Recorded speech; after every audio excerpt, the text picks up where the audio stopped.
Seguindo os vídeos do módulo Benefícios do Cultivar Sabiá, agora nós vamos entrar no vídeo 4, que fala justamente da parte 2 dos benefícios funcionais. E uma das características, ou uma das oportunidades para se usar essa cultivar, é fazendo o pastejo diferido, ou seja, no final do período seco, se faz o diferimento ou a reserva desse pasto para ser utilizado na seca, o que a gente chama e comumente usa o termo de feno em pé, né? Então a gente fez um trabalho justamente na expectativa de ver o potencial do cultivar sabiá quando comparado às testemunhas marandu e também a cultivar basilisque, que é a cultivar de Brachiaria decumbens mais usada nesse tipo de sistema de pastejo, aonde a gente percebeu que o cultivar sabiá apresentou maior acúmulo de massa seca total, uma elevada porcentagem de lâmina foliar com uma excelente produção de massa seca de folhas. E como esse estudo ainda está em andamento, a gente espera, devido a essa maior proporção de folhas, uma melhor qualidade da forragem. E como foi feito esse estudo? Esse estudo ele está sendo conduzido no Instituto Federal do Tocantins, na unidade de colinas do Tocantins, onde a gente simulou o pastejo diferido. Então, vocês podem observar aqui a parcela da repetição 1 do sabiá, da repetição 2, da repetição 3, e essa parcela foi diferida aproximadamente no dia 20 de março do ano passado, e a gente conduziu durante o período seco os cortes para simular como se fosse o pastejo. A gente fez isso inicialmente 56 dias após o diferimento e fizemos um corte da parte inicial da parcela. Depois, a cada 28 dias, a gente foi fazendo os cortes até que se completasse no final de setembro o número de cortes simulando aí o uso dessa forragem no período seco do ano. Então, como a gente pode ver aqui, com relação ao acúmulo de forragem, houve uma produção aí de 11 toneladas no período inicial e chegando a produzir no final até 14 toneladas. Bastante significativa essa produção quando a gente compara com o cultivar marandu e em azul a cultivar decumbens, né? E quando a gente olha, pensando na produção de lâmina foliar, e inicialmente pela porcentagem de lâmina foliar, desde o início o cultivar sabiá apresentou maior proporção de folhas ou maior porcentagem de folhas com relação ao marandu e a decumbens. Isso é bastante significativo, chegando aí no final do período seco uma proporção superior a 100% a mais de porcentagem de folha quando comparado aí com marandu e decumbens. E quando a gente vê no acúmulo de lâmina foliar, essa entrega proporcionalmente ela é maior e a gente observa aí um incremento ao longo do período seco chegando aí nesse último corte aqui até mais de 130% a mais de toneladas de matéria seca. Então, o cultivar sabiá é uma opção muito boa para ser usada no pastejo diferido.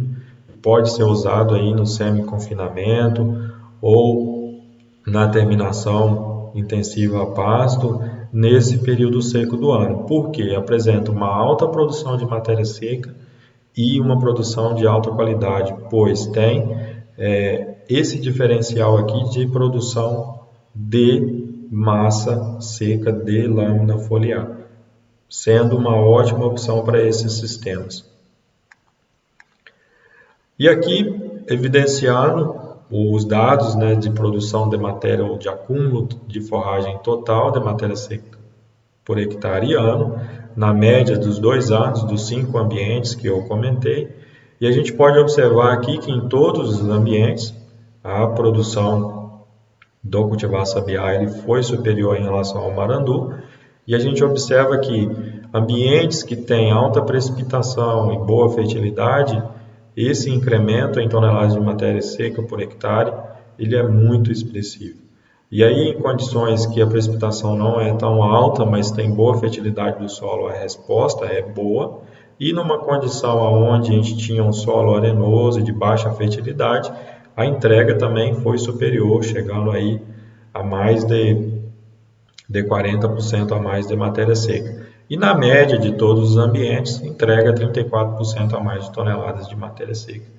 E é nítido, lógico, quando a gente compara os dados de produção animal, o ganho por área da matéria seca produzida nesses ambientes, quando a gente observa a comparação com o Marandu, dependendo do ambiente, da fertilidade do solo, o nível de precipitação, esse ganho a mais pode variar aí de 2 arrobas por hectare ano até 11, 10 arrobas, que na média está entregando 36% a mais de carne, ou seja, 7 arrobas na média do ano, né? Então, trazendo aí um cultivar que apresenta um alto potencial de produção animal e vem para contribuir para os nossos sistemas de produção pecuária no Brasil.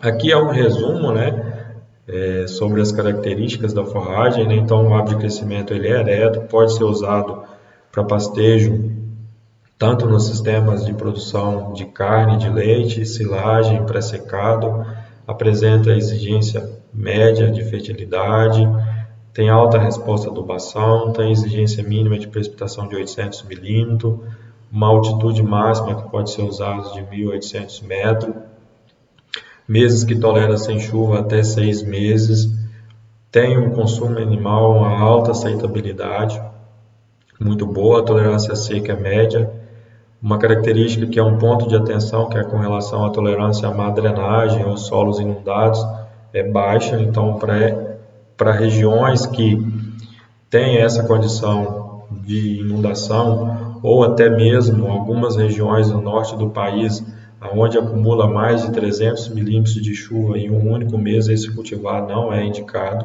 Então, temos que ter um ponto de atenção. Aqui estão os dados, né, de qualidade de forragem que foi obtido nesses ensaios em diferentes regiões, né? Aqui a variação de digestibilidade podendo chegar a 81%, a proteína bruta na matéria seca total chegando a 13% e 14% na matéria seca de folha, uma digestibilidade alta de folhas também, e um potencial de produção aí variando de 9 até 28 toneladas de matéria seca, e a produtividade animal, dependendo do que tem de produção com relação à fertilidade do solo, com relação à questão da disponibilidade de água, ou seja, a precipitação, podendo chegar até 38 arrobas aí de produtividade animal por ano, né? Todas essas informações, esses resultados foram obtidos nas avaliações oficiais, né? E nos nossos ensaios regionais. Então, são dados, todos dados de campo, de testes e ensaios que a gente vem realizando nos últimos anos.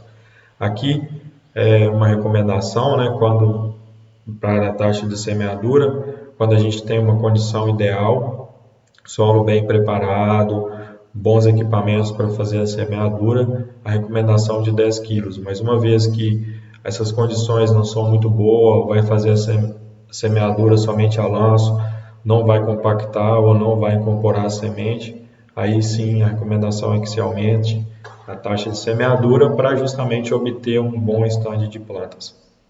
E nunca exceder a profundidade de semeadura de 2 centímetros, porque senão vai tardar muito a emergência de plantas, consequentemente vai prejudicar o estabelecimento da pastagem. E para finalizar, o mais importante, né, aqui está as recomendações de manejo do pastejo, tanto do pastejo rotacionado, com a altura de entrada e as alturas de saída, né, e com relação também ao pastejo contínuo, a altura média de manejo. Uma vez que a gente precisa trabalhar dentro dessa faixa ótima aqui, quando na média dos pontos coletados a pastagem esteja com 25 a 30 centímetros a altura do dossel de forrageiras. Uma vez que, se eu tiver essa altura média acima de 30 centímetros, eu preciso fazer ajuste de carga animal, ou seja, eu preciso colocar mais animais, porque vai estar um excedente de forragem, né? E com isso eu consigo colocar e aumentar a minha taxa de lotação. E se essa altura está abaixo disso, significa dizer que eu tenho com uma pressão de pastejo muito grande, e aí eu preciso fazer um ajuste reduzindo o número de animais.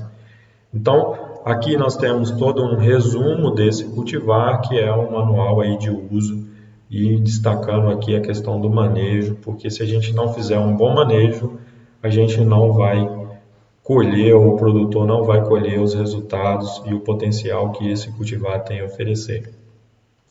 Então, nesse vídeo 4, a gente fecha a parte dos benefícios funcionais e nós vemos no próximo vídeo e último vídeo, que é falar um pouco sobre alguns destaques do cultivar Sabiá.